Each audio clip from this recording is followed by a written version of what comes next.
Bienvenue dans ce tout nouvel épisode de podcast dans Minecraft, j'ai nommé les Podcraft.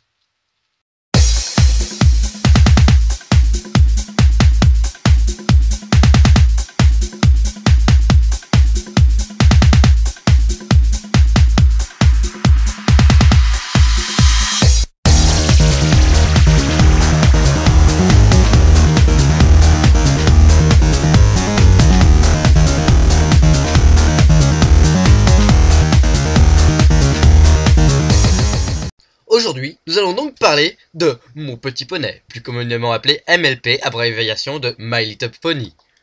Hold on a second. Je devine que ce sujet va rebuter certains d'entre vous, mais ne vous inquiétez pas, MLP est bien plus mature qu'on le dit. Il est vrai que le public visé sont des petites filles, mais m'étant personnellement attardé sur la série et informé, j'ai remarqué qu'elle touche un très large public qui se sont auto-proclamés brownies, qui est un mélange entre browser et pony.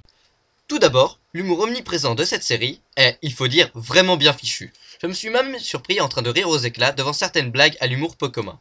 Les chansons et musiques sont elles aussi magnifiques. All you have to do is take a cup of flour, add it to the mix. Now just take a little something sweet, not sour, a bit of salt, just a pinch. Baking these treats is such a cinch. Add a teaspoon of vanilla.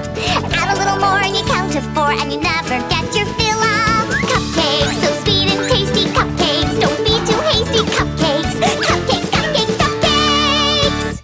Maintenant, engageons-nous plus en détail. Tout d'abord, lors de la sortie de la première saison, le site internet 4chan s'est vu divisé en deux parties, les pros et les anti-MLP. Les pros MLP ont d'ailleurs réagi avec beaucoup d'humour.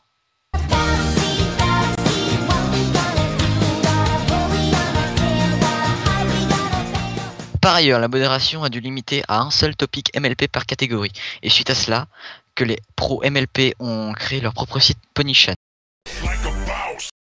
Penchons-nous maintenant sur l'un des poneys favoris de la communauté, Derpy Hose. Derpy Hose est connu pour être une ponette très maladroite, d'où son nom. Derp veut dire maladroit en langage argotique anglais. Vous allez alors me dire, C'est tout, et sinon? eh bien, c'est à l'origine une erreur des animateurs qui ont fait que ses yeux, dans le premier épisode, ne suivaient pas la même trame. Le public a vite remarqué cela et en a fait part à Hasbro. Et depuis, la société l'a inclus comme tel, une Pégase maladroite et un peu cinglée sur les bords. Ce personnage est aussi un peu la représentation du lien entre la société Hasbro et les fans, car les fans sont très importants pour cette société, à tel point que la rediffusion des épisodes sur YouTube est tolérée par Hasbro. On peut dire que ce sont de vrais ponies. Amis.